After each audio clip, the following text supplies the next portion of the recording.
Hi, everybody. Um, I know it has been a minute since I've done this. I know I've not posted any updates in quite a few months between trying to start up this podcast as well as juggling family life, also trying to make um, my beaded jewelry and my sun catchers and all of the things that I've been doing lately as well as I am planning a wedding for this year.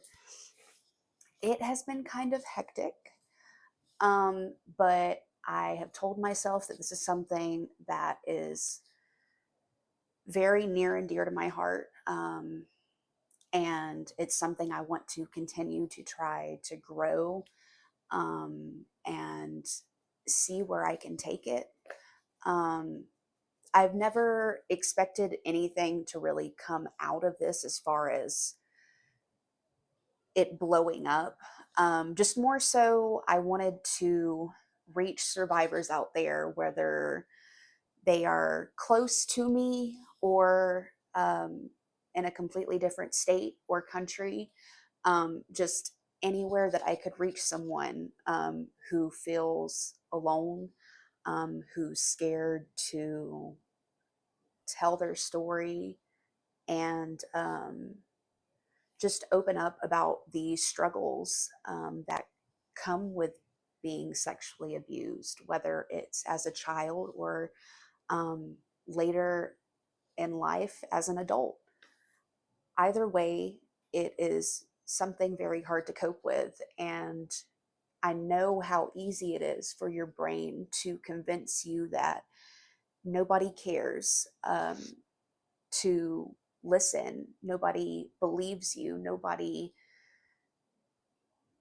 understands, but I promise that there is at least one person out there who understands what you're going through, who believes you and who loves you and who just wants you to be able to share your story in a completely unfiltered and judgment free zone. And that is what I wanted my podcast to be.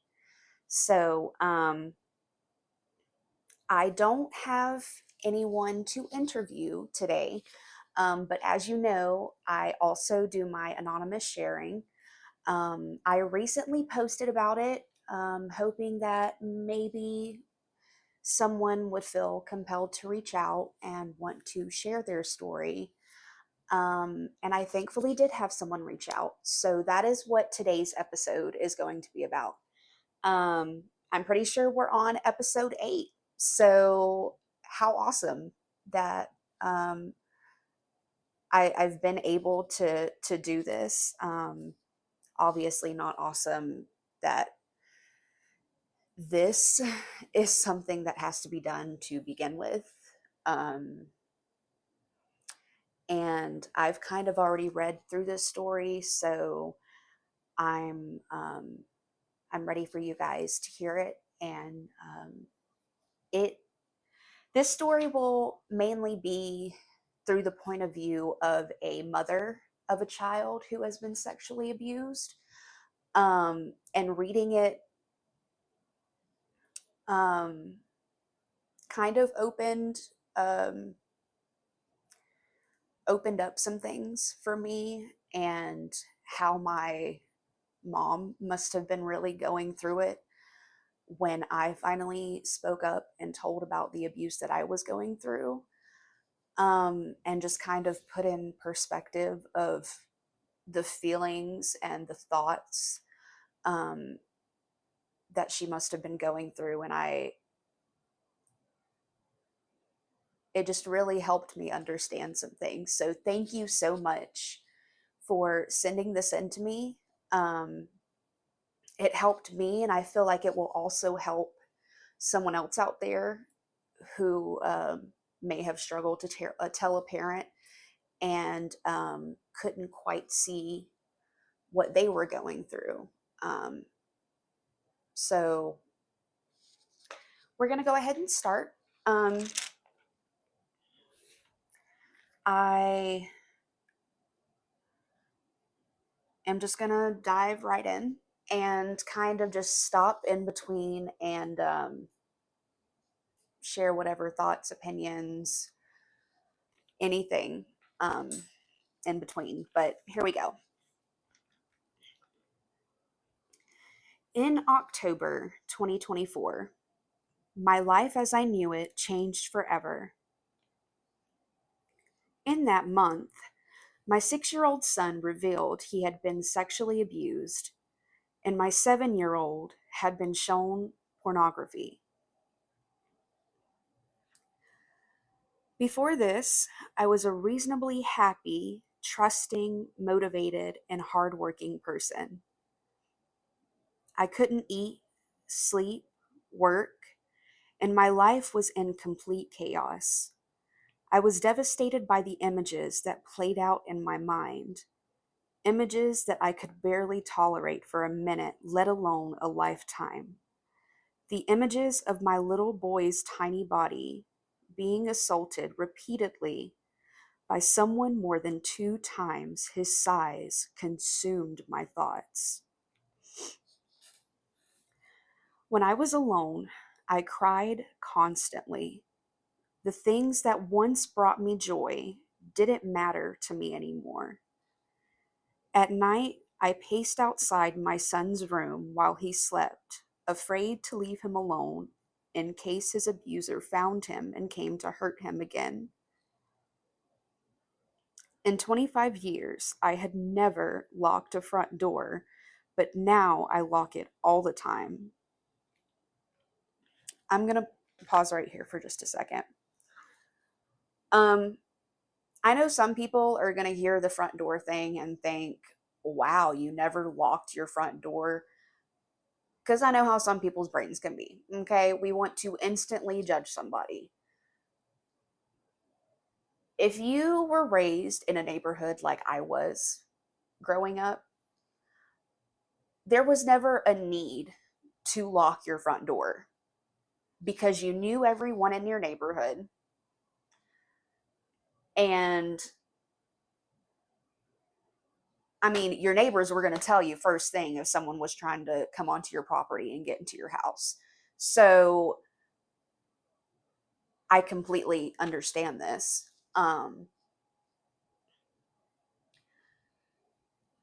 And also the part about, roaming outside his room, being scared that his abuser might come back. I remember having the fear that my abuser would somehow escape jail and come after me. And seeing it from the mother's perspective makes me start to realize what she must have been feeling and the fear and all of the worry that already comes with being a mother, but on top of also having a child that's been sexually abused and not knowing the next move, what is coming next. There's just so many uncertainties. And I can't imagine how scary that was as a mother. Um, Now that I am a mother and have children of my own, I can't even. It's why I'm getting so shaky voiced. I can't even imagine um, the fear and the guilt and because those are your babies, like it is your job, you feel, to protect them. And now that I'm older and now that I have my own children, I just can't even imagine what you must have been feeling, what my mother must have been feeling the moment that I told. Um, Once again, thank you so much for this perspective. Um, all right, where did I leave off?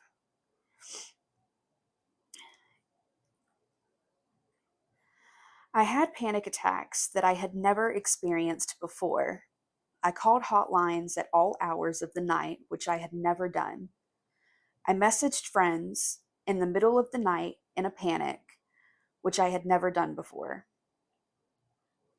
I took anxiety medication, which I'd never done before. I felt like a complete failure as a mother. How could I not know what was happening to my little boy? How could I miss the signs? Where was my mother's intuition? I felt like it was all my fault. I didn't protect my little boy. I willingly handed my pride and joy over to someone who manipulated his innocence and abused his tiny little body. How could I not know? I hated myself every second of the day for not knowing what was happening. I hated him for what he did to my son. I had never wanted to hurt another person in my life, but I found myself fantasizing about what I would do to him if given the chance. I became somebody I didn't recognize. I became obsessed and I became depressed. The guilt and regret overwhelmed me. Um,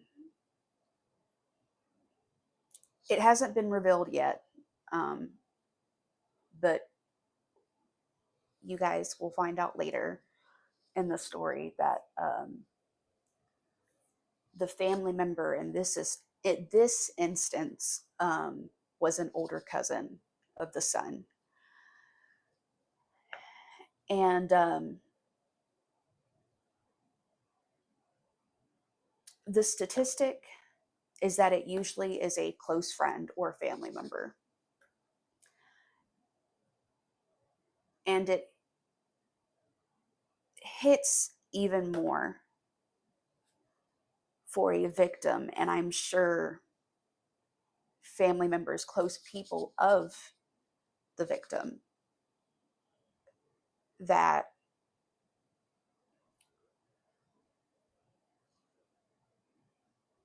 it just it stings so much more and kind of like dismantles you as a human being and everything that you're taught of trust your family, love your family, they're your blood, they're meant to be there to love you and help you, and you know, family forever,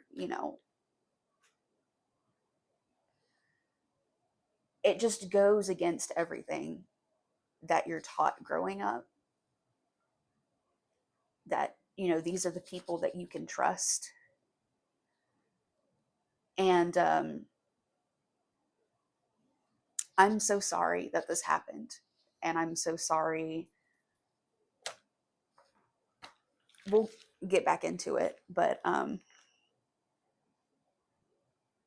so sorry you experienced this.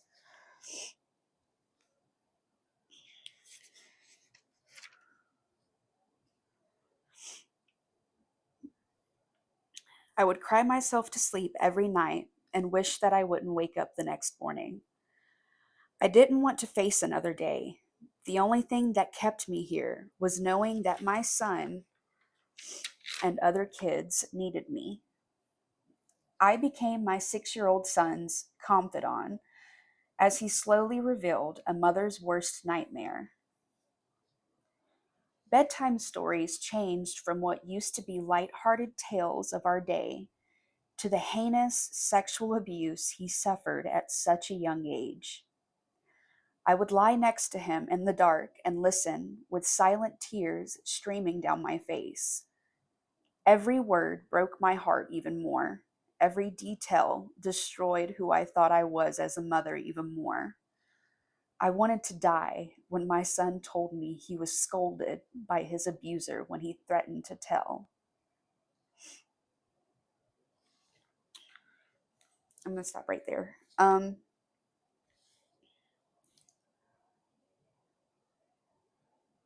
It's always the manipulation. And it's like they know it's even easier with children. And it's just sad It's sad because kids are so easily persuaded and are so easily molded. And it's just,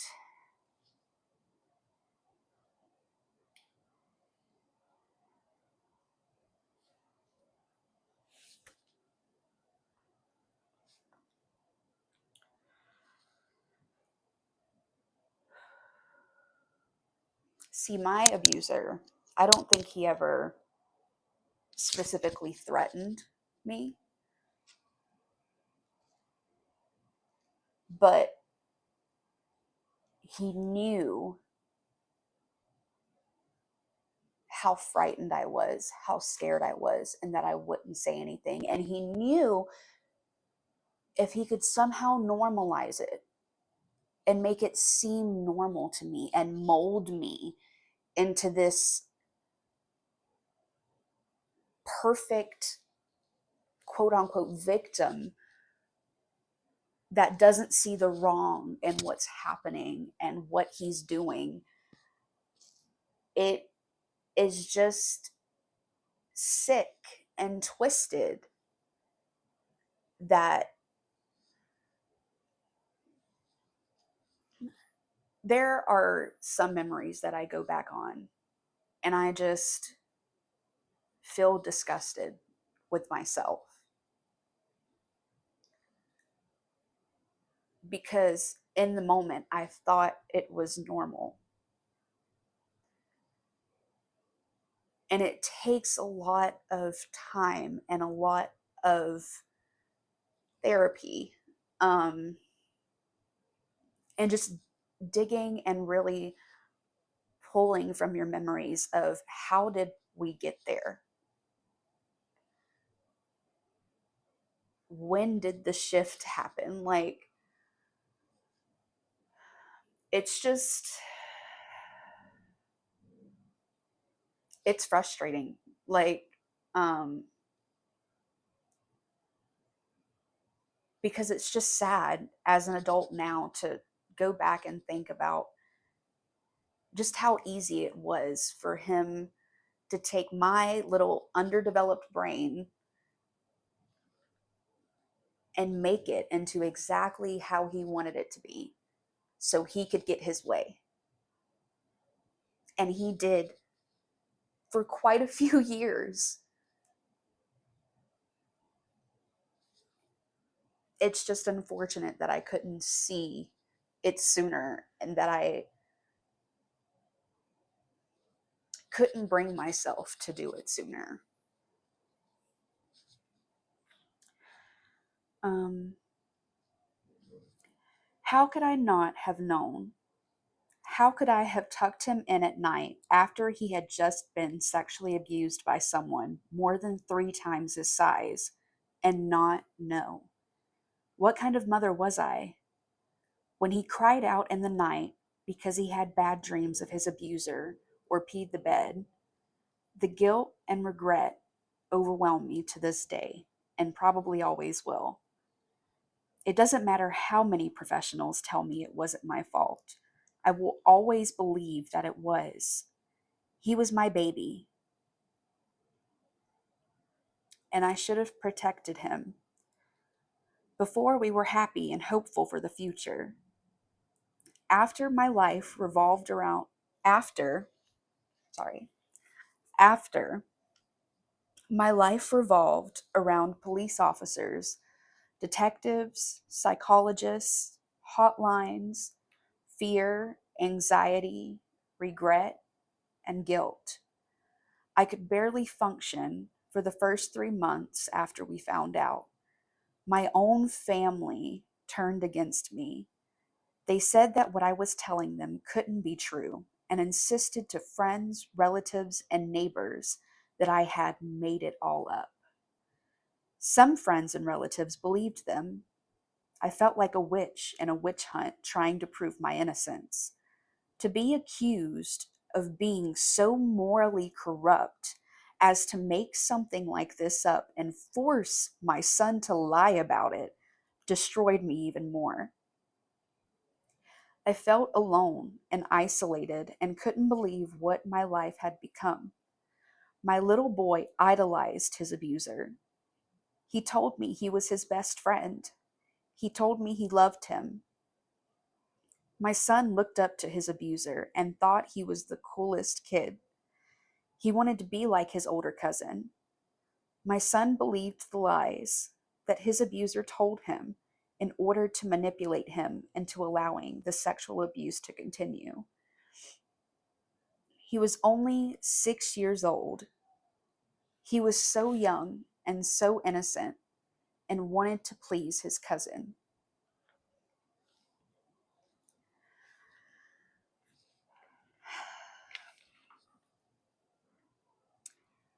I don't know this specific situation, um, but I also had a relative through marriage, um, who wasn't quite a legal adult yet, who had abused me. Um, I want to say I was 10 when it first happened. And it's so hard to understand why it's happening. Um, because in a way, it's like, well, that's also technically still a child, but also almost an adult. So I don't know, even as someone who has been sexually abused, I can't help but put myself even in the shoes of an abuser. Like, what made you do what you did? What sequence of events brought you to this, to thinking that this is okay,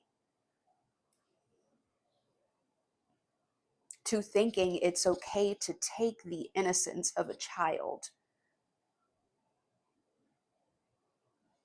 when you not too long ago were a child yourself. Um, and I can't help but always come to the conclusion of they were sexually abused. And it's a sad reality, um, because most of us don't turn out like that. Most of us see what was done to us, see how terrible it was, and vow to make sure that if we do decide to have kids, that that never happens to them.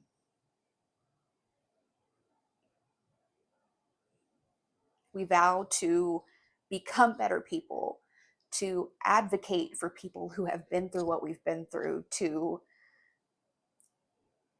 make something of ourselves. Other statistics are not so great. Um, and that's the reality of it. I feel like there's not enough advocacy. There's not enough people speaking up against abusers and against predators and pedophiles. I feel like this is where we start.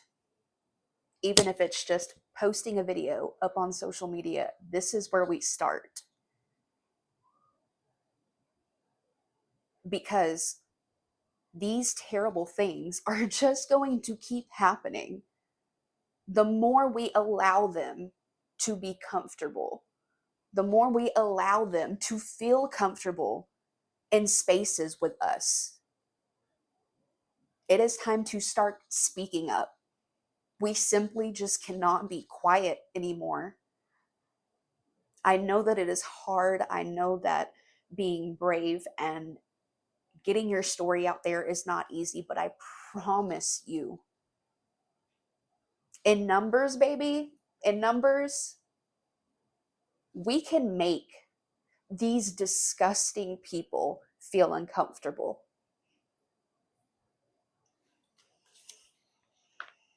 Sorry. Sorry for the little rant. I truly feel like with everything going on that this is the time. Like now is the time that we need to start making these disgusting pedophiles, predators, abusers feel uncomfortable.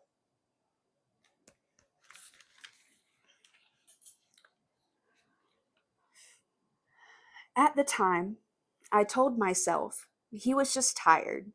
It had been a big day. Now I know why. It certainly had, but I had no idea of what he had just suffered through, physically and emotionally. What I wouldn't do to have a time machine and stop that from ever happening. It haunts me every single day. I left him to play with his older cousin that day and many others because I completely trusted them. I warned my family of his actions and no one believed me until it was too late. I went to my uncle's funeral and was kicked out because my son and I was a fucking liar and we just wanted to cause trouble. I loved my cousin, the abuser. I fed him, bathed him, and watched him grow up for 16 years. I gave him a place to stay, taught him things, bought him things, and for him to do this to my children really hurts me down to my core. My whole family disowned me, my first blood family that I thought would be there forever. One day, I hope they will believe what he has done to my kids. But even if they don't, Mama has always believed y'all. That is so important. I was so protective over my boy from the day he was born. I carried him everywhere I went, no matter how tired I was. I followed all the rules and took no unnecessary risk with him. I worried and fretted over every little thing as he was the most precious thing we had. I did everything in our power to keep him safe. All areas of my life have been impacted by the abuser's decision to use my 6 year old son for his sexual gratification. My life has been impacted in so many ways, one of the worst being my memories of my son. When I used to look at photos of my son, I would feel joy, but now my heart breaks. Instead of remembering that birthday or that outing, I think of what he must have been going through physically and emotionally. I zoom in on the photos of my son and look deep into his eyes, trying to see if there was some sign. Was he trying to tell me somehow? Could I see it in his eyes now that I know? Did I miss something? I cherished those memories, and now they are changed forever. Nothing was as it seemed. He was not safe. He was not happy. He was being sexually abused. Since my son was conceived, I have worried about him, the usual kind, little things that seemed so big at the time. I have new worries now. The statistics of victims of child sexual abuse are frightening, to say the least. Drug addiction, promiscuity, suicide, and many more.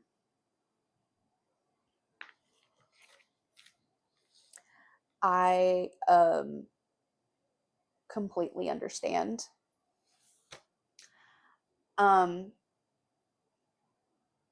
I went through the promiscuous stage um, after telling about my sexual abuse, and even kind of went through it while the abuse was occurring before I told. Um, all I can say is to be as open and honest with your children as possible. As open and honest as you can be. Have conversations with them about I know for me, obviously that had been normalized in my brain. That it was normal for people to just touch you wherever, and to be promiscuous, and to um,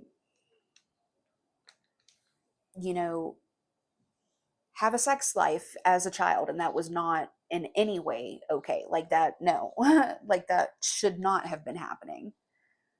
um just be very honest with them.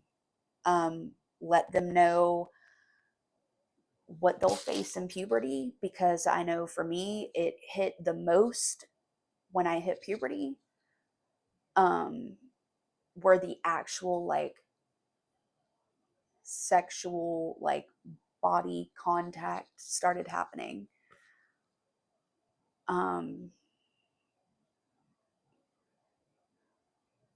just make it known for them that you are a safe place, that they can go and talk to about anything at all, whether it's changes in their body, whether it's thoughts that feel unsettling to them. um, just make sure that they know, no matter what kind of thought may go through their head, no matter what they may be experiencing with their body. Mine was more the mixed signals of my body. I hated that, the PTSD would take me back, um, to the bad moments of my abuse. Um, so, make sure they are educated of what PTSD is and what CPTSD is. Um,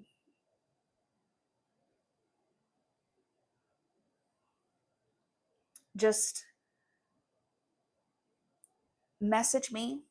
You can message me anytime. I just want to make that clear.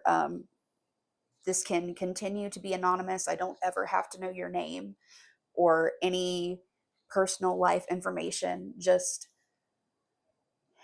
if you're ever having trouble understanding what your child might be going through, or having trouble talking to them about things, or you feel like you don't really know anything about them anymore and are having trouble connecting with them, please send me a message, and I will help and answer any questions that I possibly can, because I've experienced it. Um, Now, obviously, these are completely different situations that we've been in. I'm an adult now. They're like actively going through this. It's a fresh wound. Um, it's obviously going to take time for them to cope and learn and heal. It's going to take a lot of therapy. Um, but I have so much faith in your babies, and I know that they are soon going to understand that none of this was their fault. I promise you that they know that this is not your fault. Um, he was just a terrible guy. And we really do try to do everything we can to keep our babies safe. But there are so many uncertainties in the world, so many uncertainties in our life, that we unfortunately can't keep our babies safe from everything and everyone. And that's a very hard reality to accept. Um, but now is just being there for them, understanding them, being patient with them, educating yourself of what they might be going through. educating yourself on their mental health issues, um, just anything that can help them feel at ease and help them through this healing process, because the healing process never really ends. Um, this is something you live with forever. It's something that never really goes away. It's something that can come back in a scent or a touch or an image. And it's just going to take them having the support and the love and the patience that's needed to go through this. Before, I worried about the little things, and now I worry my young son might end his life before it has even begun. As his mama, I'm broken. The innocence is gone. The abuser's actions altered our past, present, and future.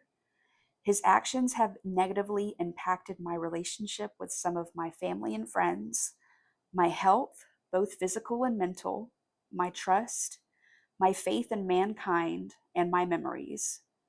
Most importantly, the abuser's actions took away the innocence of a kind hearted and trusting little boy, a little boy whose love and friendship were pure and genuine, a little boy who only wanted to please his cousin.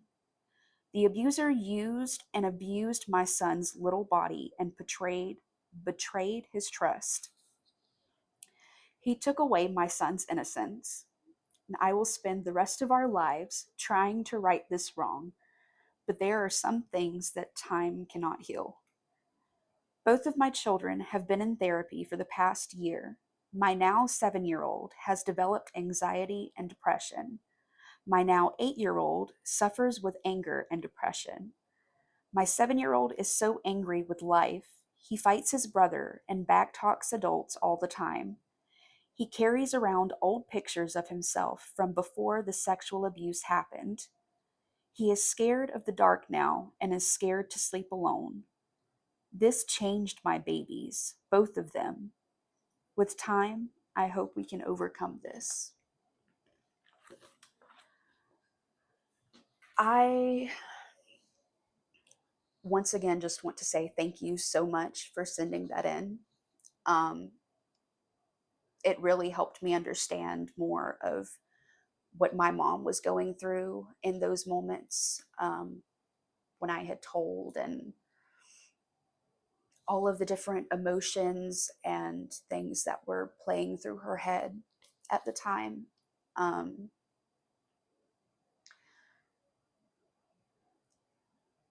I also dealt with a lot of anger that ended up turning into me punching my legs, that turned into self harm, um, that turned into suicidal ideation. What you're doing right now is great. Keep your kids in therapy. Keep that window open, that they know that you are there, completely judgment free, to hear what they have to say. Any thought, whether good or bad, any emotion, whether good or bad, you are there to feel and be present with them, because in these moments, it is going to feel very isolating for them. And I know that as their mother, you are going through your own emotions and you're trying to go through all of the thoughts and the physical and the mental toll that comes with being told that your child has been sexually abused. Um, and while I know that feels so big for you,